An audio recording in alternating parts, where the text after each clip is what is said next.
The black maid saved the millionaire, saying, "Don't enter that room, your wife is trying to kill you," and sparked a love that defied all odds. Before we get into the story, comment below where in the world you are watching from today. The morning sun shone through the tall windows of the Harrington mansion. Nicholas Harrington sat in his study, staring at the business papers on his desk without really seeing them. At 55, he had everything money could buy: a successful company, a beautiful mansion, and expensive cars. But he felt empty inside. His wife Veronica's voice echoed from somewhere in the house, probably ordering around another servant. Nicholas sighed. After 15 years of marriage, he knew the real Veronica, cold, manipulative, and only interested in his money. But he couldn't leave her.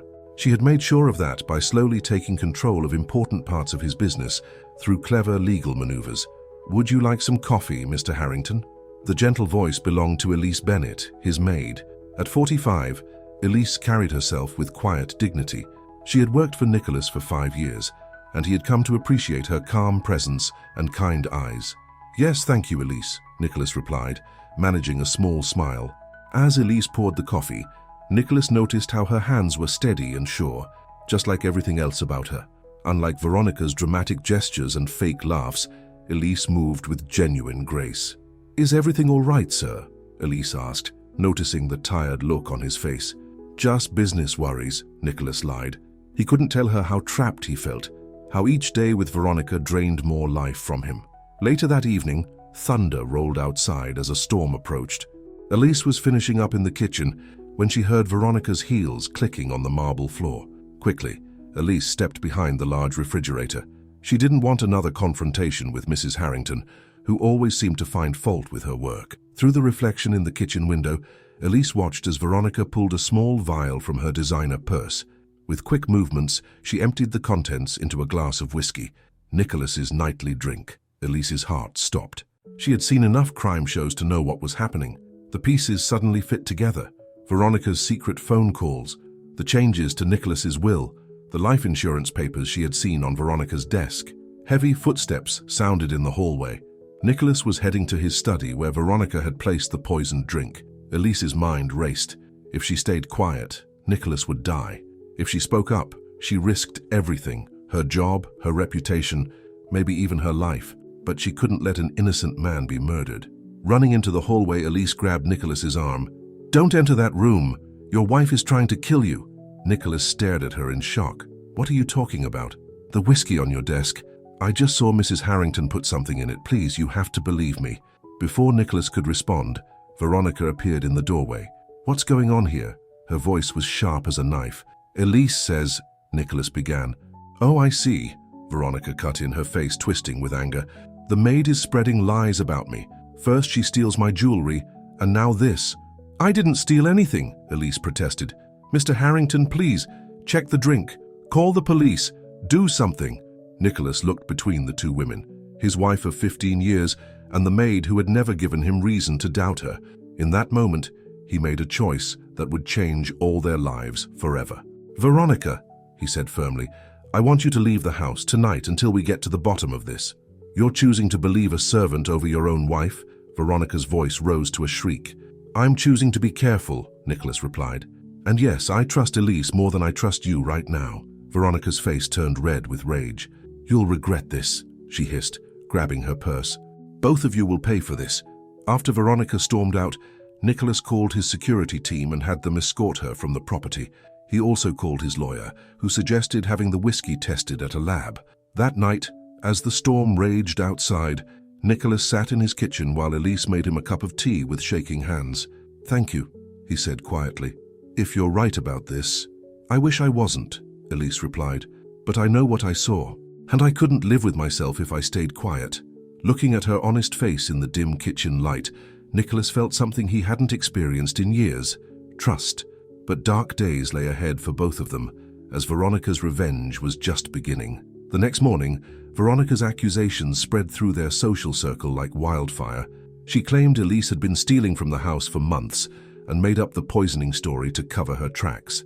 She also hinted that Elise was trying to seduce Nicholas, playing on ugly prejudices about their racial difference. Phone calls and emails poured in. Society friends cancelled dinner plans. Business associates asked concerned questions. The other household staff began giving Elise cold looks, wondering if they had misjudged her all this time. But Nicholas stood firm. He hired private investigators to look into Veronica's activities while keeping Elise on staff. However, he kept his distance from her, wounded by too many betrayals to fully open his heart to trust again. For Elise, each day became harder than the last. Whispers followed her everywhere. Her own daughter called, crying, after someone sent her messages about her mother being a gold digger. Finally, one evening, Elise knocked on Nicholas's study door with her resignation letter in hand. "I can't stay," she said simply. "Not when everyone looks at me like I'm a criminal. I know I did the right thing that night, but I won't live under suspicion." Nicholas stood up from his desk. "Please don't go. We'll prove Veronica's lies wrong." Elise shook her head. "It's not about proving anything anymore. It's about my dignity. I saved your life because it was the right thing to do, not because I wanted something from you. But if you can't fully trust me, if you still keep me at arm's length, then I don't belong here." As she turned to leave, Nicholas realized he was about to lose the one person who had shown him true loyalty. But before he could find the words to make her stay, Elise walked out of his study and out of his life. Or so they both thought.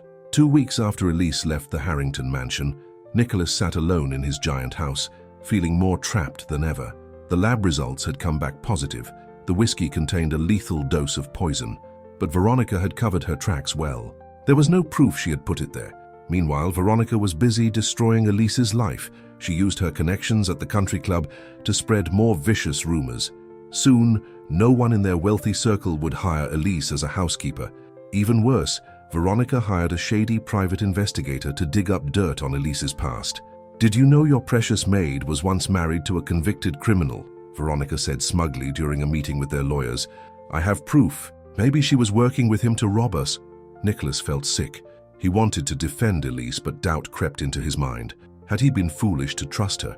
After all, he barely knew anything about her life outside of work. Across town, Elise sat in her small apartment looking through job listings. Her phone rang, another potential employer canceling an interview. Veronica's influence reached further than Elise had imagined. "Mom, maybe you should move to Atlanta with me," her daughter Rachel suggested during their daily call. "Start fresh where nobody knows about all this drama." But Elise refused to run away. "I've done nothing wrong," she said firmly. "I won't let that woman drive me out of my own city." That same evening, Nicholas discovered something disturbing in his company's financial records. Large sums of money had been transferred to offshore accounts over the past year. The signatures authorizing the transfers looked like his, but he had never signed those papers. He called his old friend Detective James Martinez for help. "These signatures are forgeries," Martinez confirmed after examining the documents. "Very good ones. This is serious, Nicholas. We're talking about millions of dollars." "Veronica," Nicholas said, his hands shaking with anger. "She must have been planning this for months." "We'll need more proof to make charges stick," Martinez warned. "And, Nicholas, be careful. Someone willing to poison you won't stop at just one attempt." The detective's words proved true sooner than anyone expected. That night, Nicholas's brakes failed while driving home from work. He barely managed to swerve into a ditch, avoiding a fatal crash. The mechanic found clear signs of tampering, but again there was no direct evidence linking it to Veronica. Shaken by the near-death experience, Nicholas finally admitted to himself how much he missed Elise's steady presence. He thought about her words the night she left, about trust and dignity. He realized she had shown more integrity than anyone else in his life. Nicholas tried to find her, but Elise had changed her phone number. Her daughter refused to tell him where she was living. He couldn't blame them. From their perspective, he had let Elise take the fall for doing the right thing. What Nicholas didn't know was that Elise had started working at a small diner on the other side of town. The owner, Mrs. Chen, didn't care about society gossip. She only cared that Elise was a hard worker and kind to customers. One rainy Tuesday, Elise was wiping down tables when she overheard two businessmen talking about Nicholas Harrington. "Stock's falling like crazy," one said. "Word is his wife's brother is making a move to take over the company." "Didn't know she had a brother," the other replied. "Half-brother Mark Reynolds, real piece of work, been in and out of trouble with the SEC for years." Elise's hands froze. She remembered finding letters addressed to Mark Reynolds hidden in Veronica's desk while cleaning. At the time, it hadn't seemed important. That night, Elise couldn't sleep. She kept thinking about those letters, about Veronica's secret phone calls, about all the pieces of the puzzle she had seen but hadn't put together. The next morning, she called Detective Martinez. They had talked briefly during the initial investigation of the poisoning attempt. She told him everything she remembered about the letters and phone calls. "This could be the break we needed," Martinez said. "But we'll need those letters for proof." "They're still in the house," Elise said, "in a false bottom drawer of Veronica's desk. I found it by accident while cleaning." "We can't get a warrant based just on your word," Martinez sighed. "And Veronica still has legal right to live in that house. She moved back in after you left." Elise made a decision that would change everything. "I might know another way in. The old housekeeper's entrance. Veronica never bothered to change that lock." "Breaking in would be dangerous," Martinez warned, "and illegal. I can't ask you to do that." "You're not asking," Elise replied firmly. "I'm offering. That woman tried to kill a good man, and now she's trying to steal everything he has. I won't stand by and let it happen." What Elise didn't tell Martinez was that she had another reason for wanting to help. Every night, she dreamed about Nicholas. His kind eyes, his gentle voice, the way he had trusted her when no one else would. She told herself it was foolish to have feelings for him. They came from different worlds. But her heart wouldn't listen to reason. That Friday night, while Veronica was at her weekly salon appointment, Elise used her old key to enter the mansion. The familiar halls felt different in the darkness. Her heart pounded as she made her way to Veronica's study. The letters were right where she remembered, hidden under a false panel. But as Elise pulled them out, she heard footsteps in the hallway. Someone was coming. Elise quickly slipped into the small closet, hardly daring to breathe. Through the slats in the door, she saw Veronica enter with a man she didn't recognize. "Everything's ready," the man said. "Once the board meeting happens on Monday, Nicholas won't know what hit him." "Perfect," Veronica smiled coldly. "And you're sure no one can trace this back to us?" "Relax, sis. I've done this dozens of times. By the time anyone figures it out, we'll be rich and long gone." They left the room, their voices fading down the hall. Elise waited a few more minutes, then slipped out of the house with the letters clutched to her chest. She had the evidence to save Nicholas. But would she be in time to stop Veronica's plan? Detective Martinez stared at the letters spread across his desk. It was Saturday morning, and they had less than 48 hours before Veronica and her brother made their move against Nicholas. "This is exactly what we needed," he told Elise. "These letters prove Veronica and Mark have been planning this takeover for months. There's even mention of the poison plot." "Then arrest them," Elise said urgently. "It's not that simple. These letters were obtained illegally. We can't use them in court." Martinez ran a hand through his gray hair. "But they tell us where to look for legal evidence. The question is, can we find it before Monday's board meeting?" While they talked, Nicholas was facing his own crisis at the mansion. His lawyer had just delivered devastating news. "They've convinced most of the board members to vote against you," the lawyer explained. "Once they remove you as CEO, Veronica's brother Mark will take control. They'll drain the company dry and leave you with nothing." Nicholas slumped in his chair. "How did I let this happen? I should have seen what Veronica was planning." "Don't blame yourself. She fooled a lot of people." The lawyer hesitated. "There's something else. That maid of yours, Elise Bennett. I did some checking after the poison incident. Her ex-husband wasn't just any criminal. He was an accountant convicted of embezzlement." Nicholas felt his heart sink even lower. "So Veronica was telling the truth about that?" "Yes and no. What Veronica didn't mention was that it was Elise who turned her husband in. She discovered he was stealing from his company and reported him, even though it meant destroying her own marriage. The records show she even helped the prosecution build their case." Nicholas sat up straighter. "She chose to do the right thing, no matter the personal cost, just like she did with me." "Exactly. And from what I hear, she's paying a similar price now. Veronica's smear campaign has made it almost impossible for her to find decent work." Guilt and shame washed over Nicholas. He had let Elise face Veronica's revenge alone, held back by his own trust issues. Now he knew he had to make things right. But finding Elise proved harder than expected. None of his usual contacts could track her down. It was like she had vanished. Meanwhile, Elise and Detective Martinez worked through the weekend, following leads from the letters. They discovered offshore accounts, fake companies, and a trail of financial fraud leading right to Mark Reynolds. "Look at this," Martinez said late Sunday afternoon, pointing to his computer screen. "Mark's done this before. He finds wealthy families, creates conflict between husband and wife, then swoops in to help one spouse take control of the assets. By the time anyone realizes what happened, he's gone with the money. And Veronica's helping him do the same thing to Nicholas." Elise said, her voice tight with anger. More than helping. According to these records, she approached Mark with the idea. She's been planning to destroy Nicholas from the day they married. Elise checked the time. It was almost 6 in the evening. The board meeting was scheduled for 9 the next morning. "We need to warn Nicholas," she said. "Maybe if he knows what's really happening, he can stop the vote." "I'll keep working on getting a warrant," Martinez promised. "You go find him." Elise took a taxi to the mansion, her heart pounding. The gates were locked, but she knew another way in through the garden. As she crept toward the house, she saw lights on in Nicholas's study. But when she reached the window, she saw something that made her blood run cold. Nicholas was slumped over his desk, not moving. Veronica stood over him, holding an empty glass. "Not again," Elise whispered. Without thinking, she grabbed a garden rock and smashed the window. The noise brought the security guards running, but Elise was already climbing through the broken glass, cutting her arms, but not feeling the pain. "Call an ambulance," she screamed. "She's poisoned him again." Veronica tried to run, but the guards caught her. One of them, who had worked at the mansion for years and known Elise, immediately called 911. Elise rushed to Nicholas, her heart in her throat. He was breathing, but barely. She found an empty pill bottle in the trash, sleeping pills mixed with his evening scotch.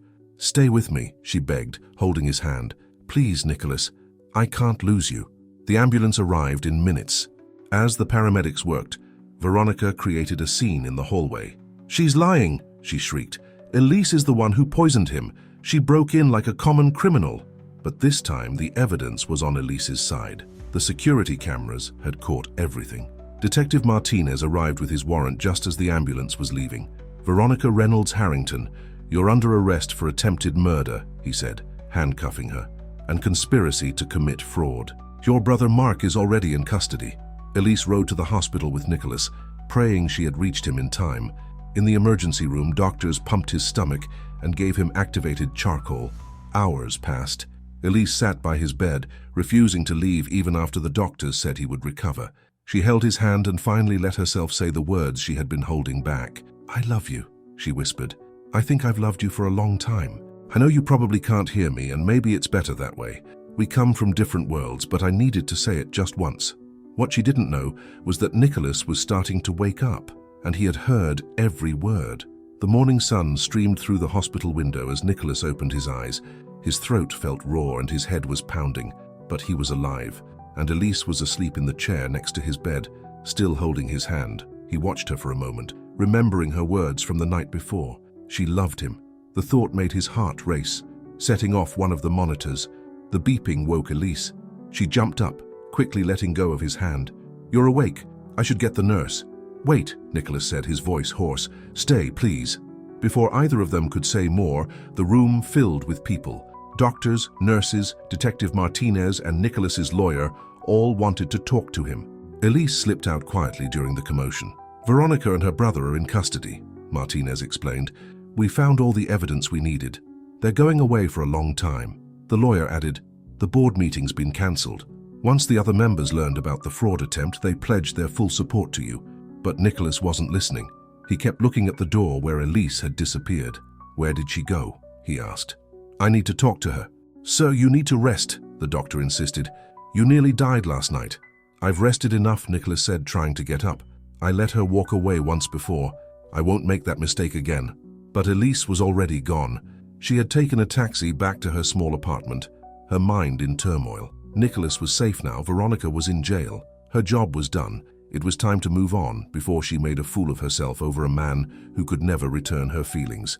She was packing a bag, planning to take her daughter Rachel up on the offer to move to Atlanta, when someone knocked on her door. It was Mrs. Chen from the diner. "Girl, have you seen the news? You're all over it. Heroic former maid saves billionaire's life." "My phone's been ringing off the hook with reporters wanting to talk to you." Elise sank onto her couch. "Oh no. Oh yes. And that's not all. Some fancy lawyer came to the diner looking for you. Said something about a reward for uncovering the fraud scheme." "I don't want a reward," Elise said firmly. "I didn't do it for money. I know that, honey, but maybe you should hear them out. After what that awful woman did to your reputation, you deserve something good to happen." But Elise couldn't think about rewards or reporters. She could only think about Nicholas and how she had revealed her deepest feelings, thinking he couldn't hear her. How could she face him now? Back at the hospital, Nicholas was arguing with his doctors. "I'm signing myself out. Either help me with the paperwork or I'll leave without it. At least stay until tomorrow," his lawyer pleaded. "Every minute I wait is another minute Elise has to disappear again," Nicholas said. "I won't let that happen." Finally, they agreed to release him if he promised to go straight home and rest. Nicholas agreed, crossed his fingers behind his back, and had his driver take him straight to Elise's apartment. He found her address through Mrs. Chen, who was delighted to help. "That girl deserves some happiness," she told him, "after everything she's been through." When Elise opened her door and saw Nicholas standing there, pale but determined, she nearly fainted. "You should be in the hospital," she said. "You should be by my side," he replied. "Where you belong." Elise backed away. "Mr. Harrington." "Nicholas," he corrected. "After saving my life twice, I think you can use my first name." "Nicholas," she said softly. "You don't have to be here. I know you heard what I said last night, and I'm embarrassed." "I love you too," he interrupted. Elise stared at him in shock. "What?" "I love you," he repeated. "I think I started falling for you years ago, but I was too caught up in my own fears to admit it. When you left, the house felt empty. When I thought I'd lost you for good, nothing else mattered. Not the company, not the money, nothing. But people will talk," Elise protested. "The newspapers. Let them talk. I don't care what anyone thinks except you." He took her hands in his. "The only question that matters is, will you give me a chance to prove I'm worthy of your love?" Tears filled Elise's eyes. "You don't have to prove anything." "Yes, I do. I let you face Veronica's accusations alone. I kept you at arm's length when I should have been fighting for you. I have a lot to make up for." "We both have healing to do," Elise said. "You've been through a terrible betrayal." "Then let's heal together," Nicholas said. He reached up to wipe away her tears. "No more walls between us, no more doubts, just us facing whatever comes next as a team." Before Elise could respond, Nicholas swayed slightly. The effort of standing had drained what little strength he had. "You need to rest," Elise said, concerned. "Only if you promise not to disappear while I'm sleeping." "I promise," she said, helping him to a small couch. "I'm done running away." Nicholas lay down, still holding her hand. "Good, because I have big plans for us." "Plans can wait," Elise said softly. "Right now, you need to focus on getting better." "Will you take care of me?" he asked, his eyes already closing. "Always," she promised. As Nicholas drifted off to sleep on her worn couch, Elise marveled at how life could change so completely. Yesterday, she had been ready to leave town. Now, she was starting a new chapter with the man she loved. But their story wasn't over yet. While Nicholas and Elise had found their way to each other, new challenges waited on the horizon. The press was already gathering outside her building, eager for interviews. Society gossips were having a field day with the scandal, and not everyone would accept their relationship as easily as they accepted each other. The road ahead wouldn't be easy, but this time they would face it together. The headlines splashed across every newspaper in town. "Billionaire's maid turns savior. Love blooms after murder plot. Harrington scandal," the whole story. Elise couldn't go anywhere without reporters following her. They camped outside her apartment, called her non-stop, and even tried to interview her daughter Rachel in Atlanta. "Mom, this is crazy," Rachel said during their morning phone call. "Someone offered me $50,000 for pictures of you and Mr. Harrington. Don't you dare," Elise warned, though she had to smile at her daughter's excitement.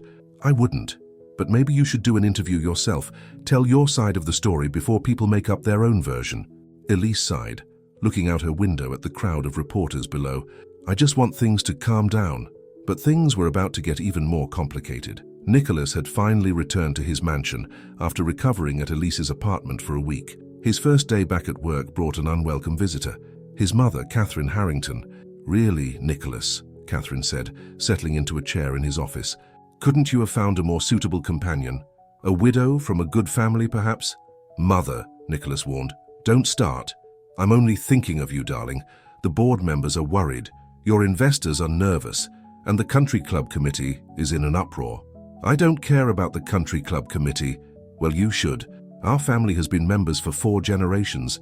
Your father would be horrified to see you throwing away your position in society over some infatuation."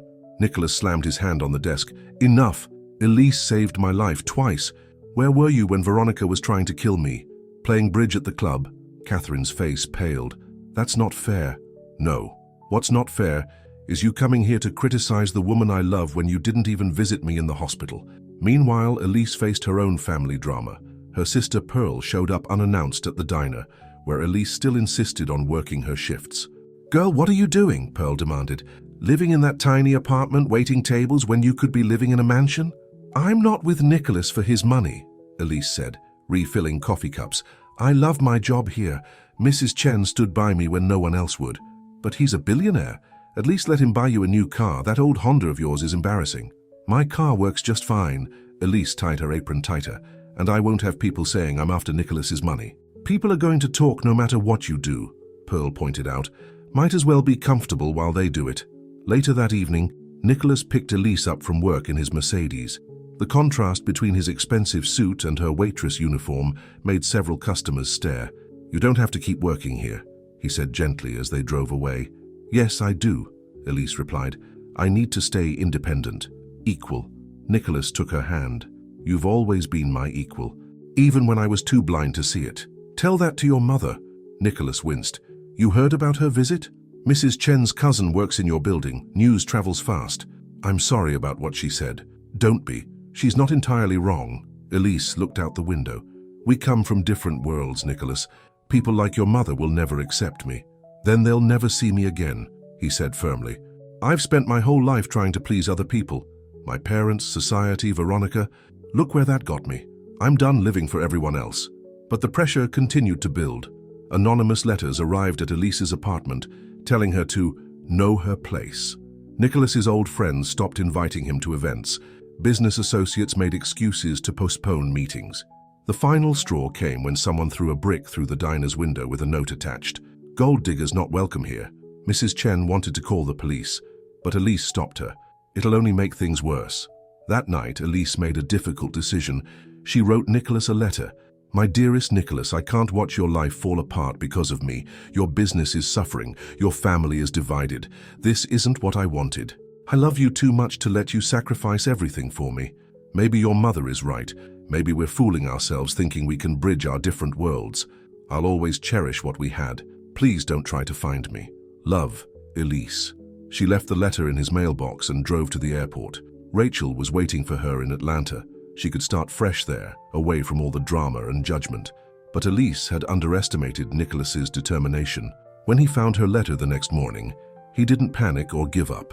Instead, he smiled and made a phone call. "Detective Martinez, I need a favor. How quickly can you track down a flight to Atlanta?" 2 hours later, Nicholas walked into the airport just as Elise was checking her bags. "Running away again?" he called out. Elise spun around.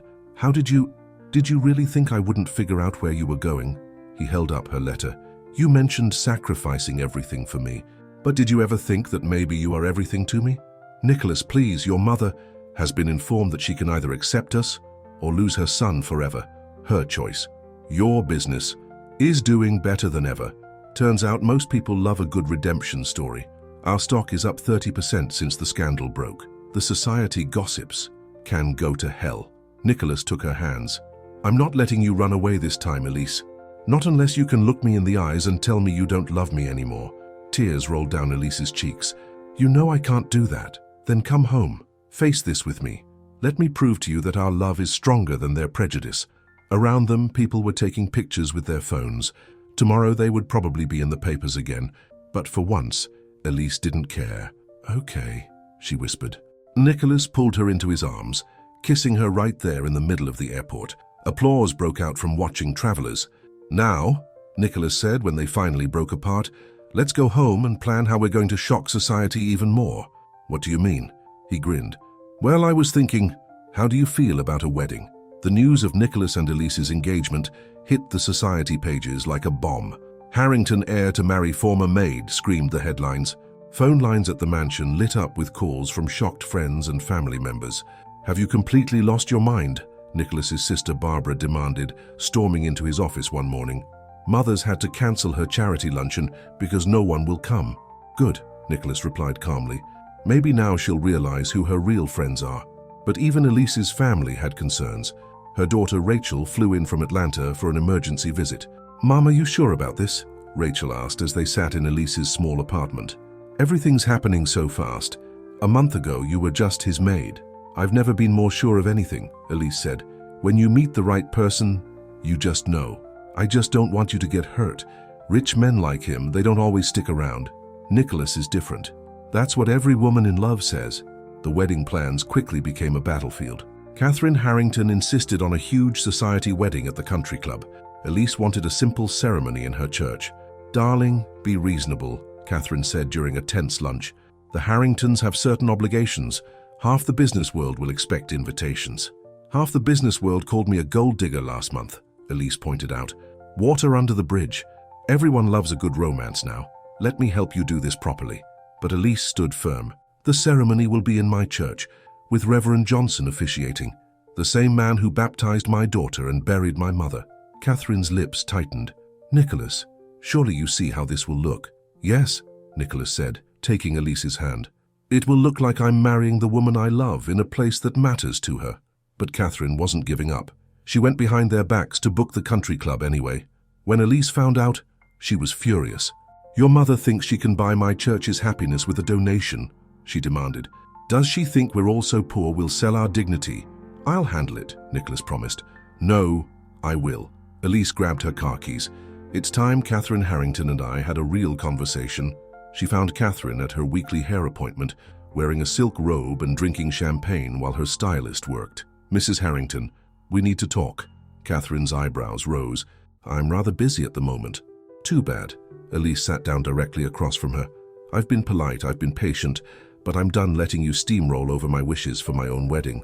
"I'm only trying to help," Catherine sniffed. "No, you're trying to control something you can't accept. You think if you make this wedding grand enough, society will forget I was a maid. But I'm not ashamed of who I am. You should be grateful." "Grateful?" Elise leaned forward. "Let me tell you something about gratitude, Mrs. Harrington. I'm grateful for my mother, who cleaned houses her whole life to put me through school. I'm grateful for my daughter, who never once felt ashamed of her working mom.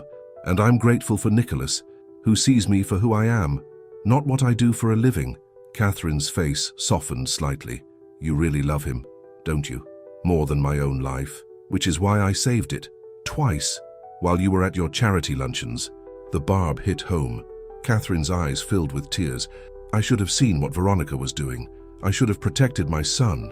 "Yes, you should have, but you were too busy protecting your social position. And now you think you can do better." "I know I can, because I don't care about social position, I care about Nicholas." There was a long silence. Finally, Catherine said, "The blue roses you ordered for the church, they won't work. Blue roses have no scent. White gardenias would be better. They were his grandmother's favorite." Elise recognized the olive branch for what it was. "Maybe we could use both." It wasn't exactly peace, but it was a start. Meanwhile, Nicholas faced his own battles. His board of directors called an emergency meeting. "The company's image is at stake," one member argued. "Perhaps a prenuptial agreement." "No," Nicholas said flatly. "I trust Elise more than I trust anyone in this room. But shareholders are welcome to sell their stock if they don't like my personal choices." The stock did drop a few points after that meeting, but Nicholas didn't care. He had learned the hard way what really mattered in life. That evening, he surprised Elise at her apartment with takeout from their favorite Chinese restaurant. "I heard about your conversation with my mother," he said, serving the food on paper plates because Elise still refused to let him buy her fancy dishes. "Are you mad?" "Mad? I'm proud. No one's ever stood up to her like that before." He grinned, "though my stylist says she drank 3 glasses of champagne afterward." Elise laughed, then grew serious. "Nicholas, are you sure about all this? The scandal, the gossip, the business problems?" "Stop," he took her hands. "The only thing I'm sure about is you, the rest is just noise. But your whole life is changing because of me. My whole life was saved because of you. Everything else is just details." As they ate their dinner on Elise's small balcony, watching the sunset, neither of them noticed the man taking pictures from across the street. Pictures that would soon cause a whole new storm of trouble. Because Veronica might be in jail, but she still had friends on the outside, friends who owed her favors, and she hadn't given up on her revenge just yet. In her prison cell, Veronica smiled as she read the latest letter from her loyal servant. Soon, very soon, she would make sure Nicholas and Elise never made it to the altar. The war for their happiness was far from over. 2 weeks before the wedding, everything seemed perfect. The church was decorated, the guest list was finalized, and even Catherine Harrington had started calling Elise by her first name instead of the Maid. Then the photos appeared. They were everywhere. Newspapers, TV, social media. Photos of Elise meeting secretly with Mark Reynolds, Veronica's brother, at a coffee shop 6 months before the poisoning incident. In one picture, she was taking an envelope from him. In another, they were laughing together. The story broke on the morning news. Harrington romance, a setup from the start. Nicholas was in his office when his lawyer brought him the newspaper. "There's more," the lawyer said grimly. Bank records show regular deposits into Elise's account during the months leading up to Veronica's arrest. The payments came from an offshore account linked to Mark Reynolds. "That's impossible," Nicholas said, but his hands were shaking. Across town, Elise was at the diner when she saw the news. Her phone started ringing immediately. Rachel, Pearl, even Mrs. Chen wanted to know what was going on. "I can explain," Elise kept saying. But could she? The photos were real. The meetings had happened, but not for the reasons everyone thought. She drove to Nicholas's office, but his secretary stopped her. "Mr. Harrington isn't taking visitors." "I'm not a visitor, I'm his fiancée." He left strict instructions. "No one gets in, especially you." Devastated, Elise went to the one person who might help, Detective Martinez. "I remember those meetings," she told him. "Mark approached me at the grocery store, said he was worried about his sister, Veronica. He claimed she was having mental problems, getting paranoid. He wanted me to keep an eye on her, report any strange behavior." "And the payments?" Martinez asked. "He said it was consulting fees, that watching Veronica wasn't part of my regular duties as a maid. I didn't want to take the money, but he insisted it was normal procedure." "Why didn't you mention this during the investigation?" "Because I felt stupid." Tears rolled down Elise's cheeks. "Once I realized they had set me up, I was so ashamed. They used me to spy on Nicholas to learn his routine. The payments make me look like I was part of their plot." Martinez believed her, but proving her innocence wouldn't be easy, especially since the photos had come from inside the prison, leaked by a guard on Veronica's payroll. Meanwhile, Nicholas was drowning in doubt. He wanted to believe in Elise, but the evidence looked bad. His trust issues, carefully buried during their romance, came roaring back to life. He didn't answer her calls, didn't read her messages. Instead, he sat in his study drinking scotch, staring at their engagement photo. Catherine found him there late that night. "I hate to say I told you so." "Then don't," he snapped. "Nicholas, you're not thinking clearly. Those photos show exactly what everyone expected, don't they? The scheming maid, plotting to trap the rich man." He threw his glass against the wall. "God, I'm such a fool." But while Nicholas struggled with his demons, Elise refused to give up. She went to the prison to confront Veronica. "Well, well," Veronica smirked through the visiting room glass. "The fallen angel herself." "Why?" Elise demanded. "You're already in prison. What more do you want?" "I want him to feel what I feel. Complete destruction. Total humiliation." Veronica leaned forward. "How does it feel knowing he'll never trust you again?" "That's what betrayal does to Nicholas Harrington. It breaks him. I never betrayed him. Doesn't matter. The seeds of doubt are planted. You've lost him, just like I planned." But Veronica had made a mistake. Her gloating gave Detective Martinez enough reason to dig deeper into the prison's communication records.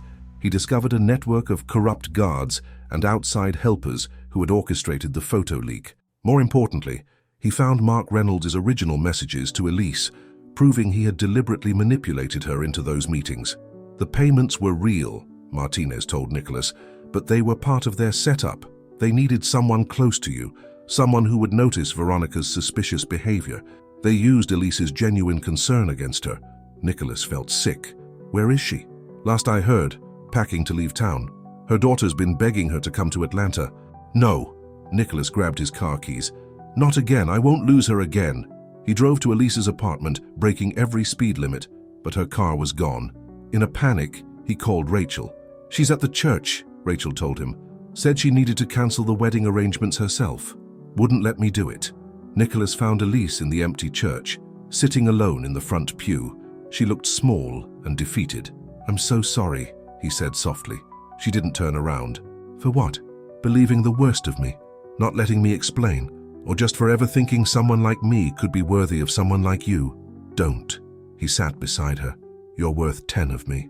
I let my fears poison something beautiful. Again, it hurts," she whispered, "that you could think I would be part of a plot to harm you. After everything we've been through, I know. I don't deserve your forgiveness." "No, you don't." Finally, she looked at him. "But love isn't about deserving, is it? It's about choosing. Every day, through good times and bad, we choose each other. Choose me again, he begged. Give me one more chance to prove I can be the man you deserve. Elise was quiet for a long moment. I never stopped choosing you, Nicholas.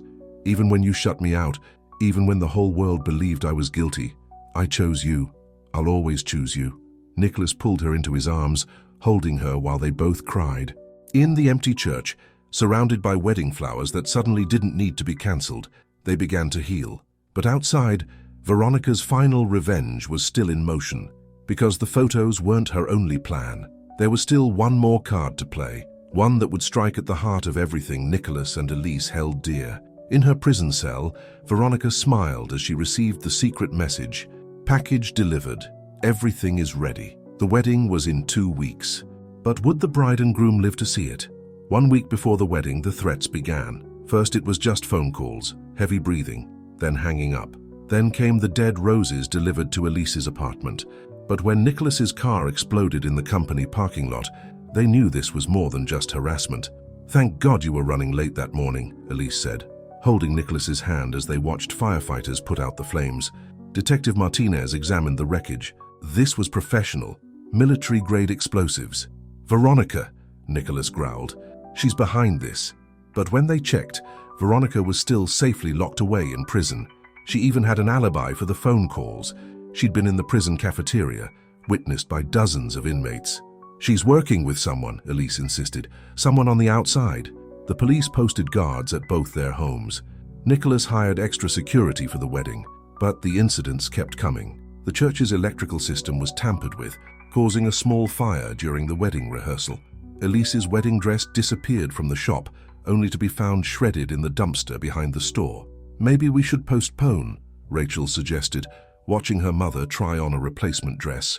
No, Elise said firmly. That's what they want, to scare us away from happiness. But even Nicholas was worried. I can't lose you, he told Elise that night. If anything happened to you, nothing will happen, she promised. We've come too far to give up now. 2 days before the wedding, Detective Martinez made a breakthrough. He discovered that one of the prison guards, Tom Wilson, had been visiting Veronica regularly, off the books. His sister worked as a military explosives expert, Martinez reported. And guess what? She recently went on vacation, right when the attacks started.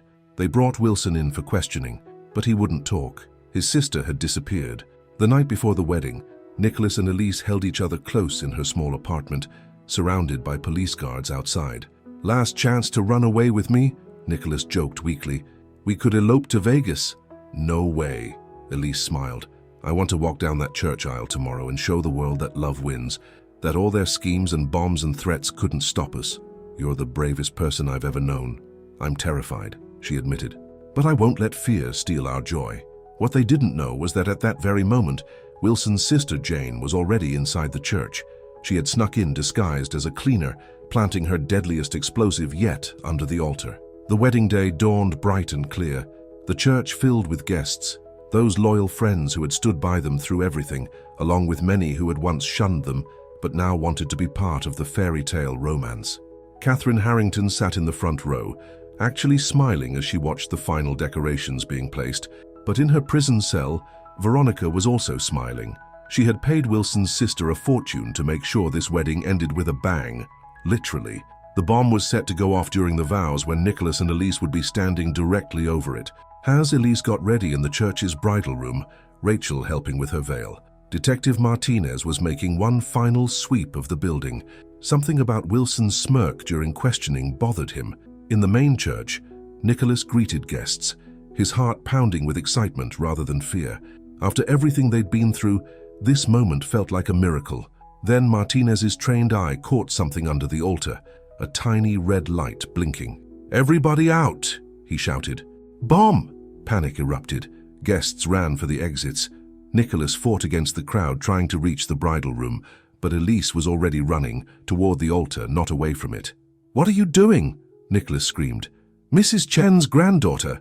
Elise pointed to where 4-year-old Lily had gotten separated from her family. The little girl was crying, trapped behind a fallen flower arrangement near the altar. Nicholas and Elise reached her together, scooping her up just as Martinez yelled, "20 seconds!" They ran, carrying Lily between them. Behind them, the altar exploded, sending wood and glass flying everywhere. Nicholas covered Elise and Lily with his body as debris rained down.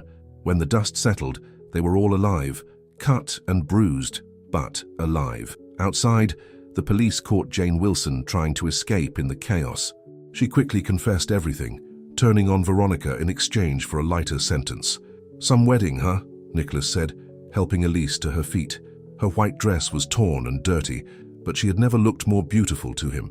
"It's not over yet," she replied. She turned to Reverend Johnson, who was brushing debris off his robes. "We still need to get married." "Here?" Nicholas looked around at the destroyed church. "Right here, right now."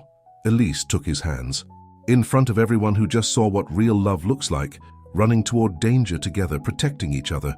The guests gathered around them in the debris-strewn church. Catherine dabbed tears from her eyes. Rachel held little Lily, who had stopped crying and was now fascinated by all the excitement. Reverend Johnson smiled. "Well then, shall we begin again?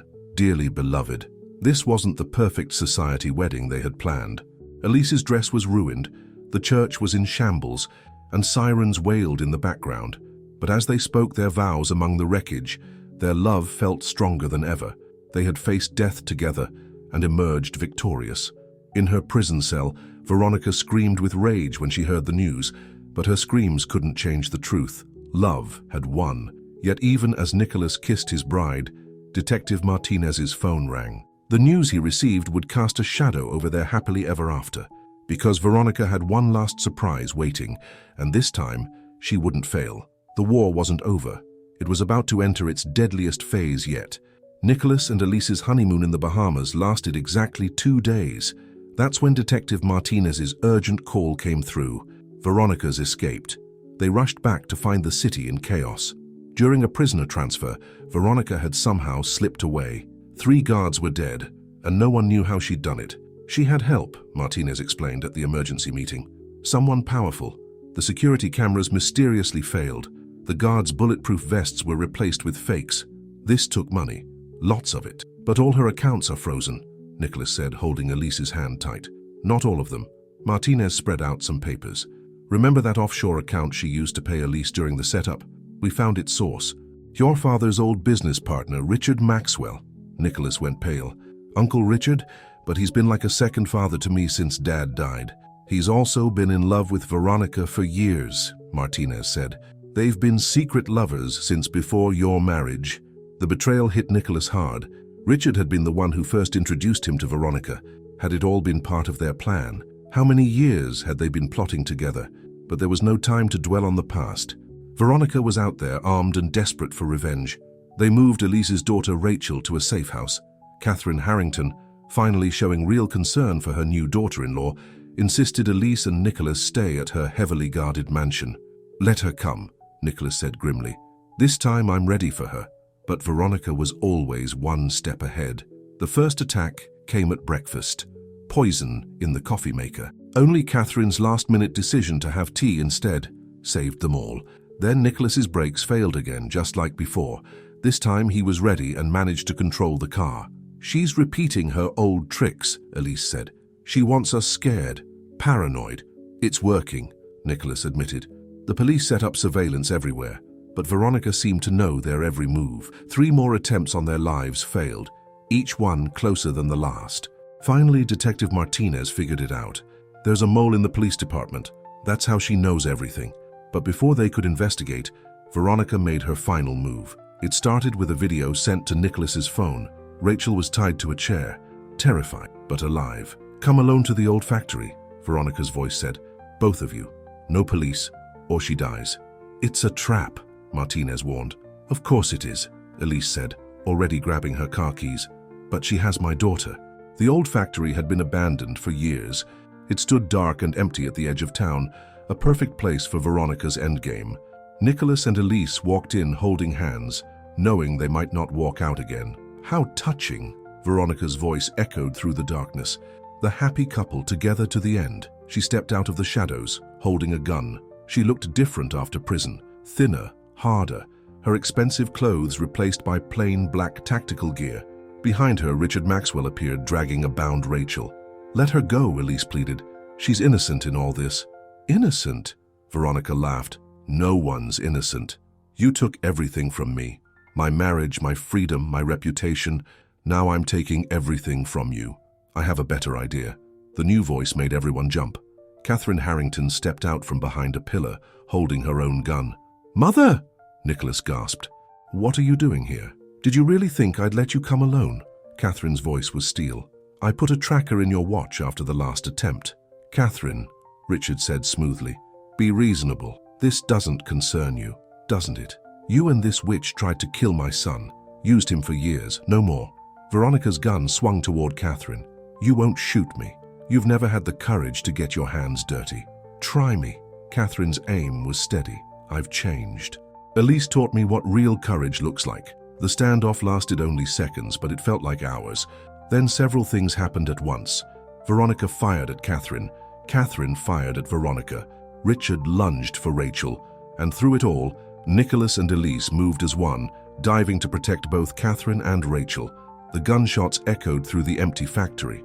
When the smoke cleared, Veronica lay wounded, her shot having gone wild. Catherine stood unharmed, her society lady's hands still gripping the gun. Richard tried to run but slipped in a puddle of oil. The fall knocked him out cold. Rachel, freed from her bonds, ran into her mother's arms. "I'm sorry," she sobbed. "They grabbed me from the safe house. The police guard was working for them." "Shh," Elise soothed her daughter. "You're safe now. It's over." But Veronica, despite her wound, started laughing. "You think this is over? Look up." They all raised their eyes to see dozens of red lights blinking in the factory ceiling. The whole building was rigged to blow. 2 minutes, Veronica said weakly. "Not enough time to escape. We all die together." Catherine grabbed Rachel, pushing her toward the exit. "Run!" Nicholas tried to help Veronica, but she fought him off. "Let me go. I want this." "We're not leaving you," Elise said, as Nicholas lifted Veronica despite her struggles. They ran through the dark factory, following Catherine and Rachel. Behind them, the first explosion started. The heat was intense, the smoke blinding. They could barely see where they were going.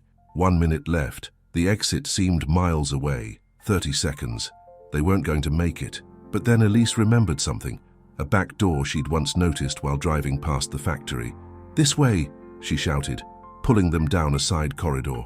The final explosion came just as they burst through the door. The force threw them all forward onto the grass. They made it. All of them, even Veronica.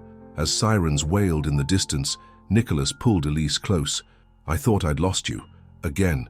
"Never," she whispered. "We promised, remember? Together, no matter what."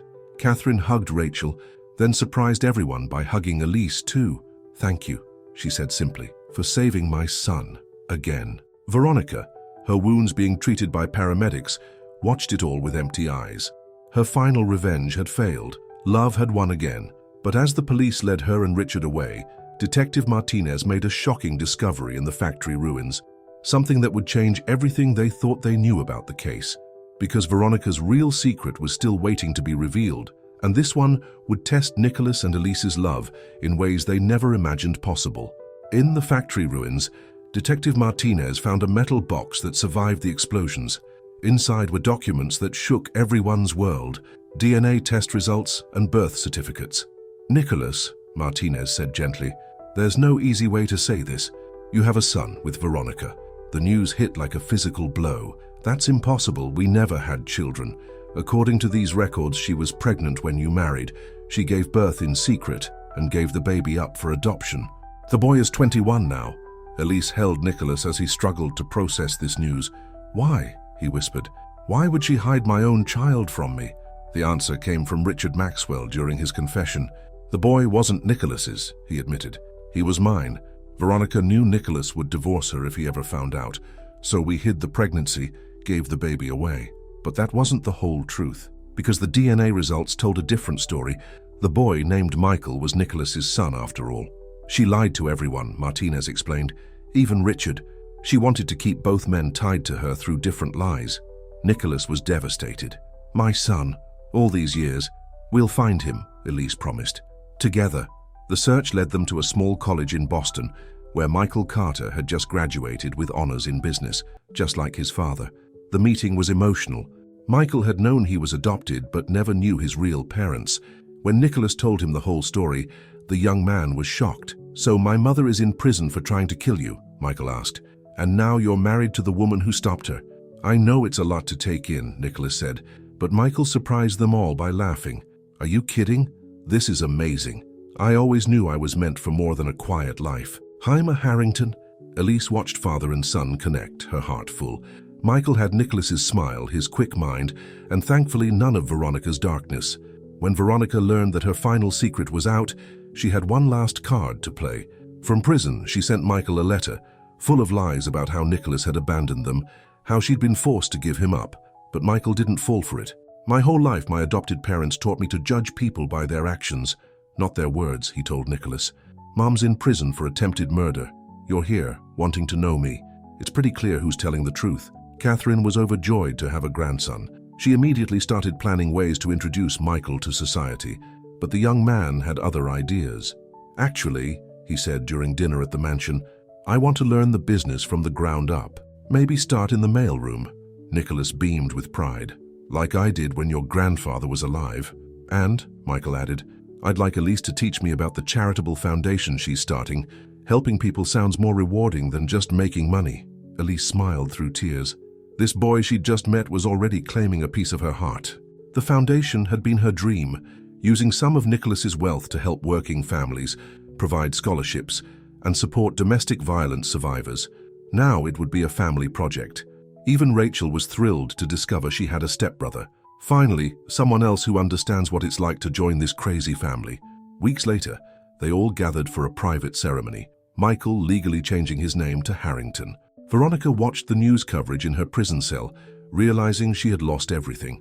Her last weapon had become a blessing instead of a curse. That night, Nicholas found Elise in their garden, looking at the stars. "Having regrets?" he asked softly. "All this drama just because you chose to love me?" "My only regret," she said, "is that we wasted so much time doubting what we had." "No more doubts," he promised, pulling her close. "No more tests. Just us, our family, and a lifetime of love ahead." Inside the mansion, they could hear Michael and Rachel laughing with Catherine, probably plotting more ways to expand the foundation's work. "You know," Elise said thoughtfully, "when I was a little girl reading romance novels and dreaming of Prince Charming, I never imagined the reality would be so complicated." "Disappointed?" "No." She turned in his arms, touching his face gently. "Real love, messy, difficult, tested by fire, is better than any fairy tale." Nicholas smiled. "Even with murderous ex-wives, secret sons, and society scandals. Especially with all of that, because we chose each other. Every single time. Through every challenge, every doubt, every battle, that's what real love is." As they kissed in the moonlight, both remembered that first warning cry, "Don't enter that room. Your wife is trying to kill you." Words that had changed their lives forever. Words that had started them on this incredible journey. In her prison cell, Veronica finally accepted her defeat. She had lost everything, her freedom, her schemes, even her son. But in losing, she had inadvertently given Nicholas and Elise their greatest gift, proof that their love could survive anything. The next morning, Nicholas and Elise had breakfast with their newly expanded family. Michael and Rachel were planning volunteer projects together. Catherine was actually helping in the kitchen, learning to cook from Mrs. Chen, who had become a regular visitor to the mansion. "You know what this means," Nicholas whispered to Elise as they watched their family. "What?" "Our story isn't over. It's just beginning." And he was right, because real love stories don't end with happily ever after. They continue growing, changing, facing new challenges and finding new joys.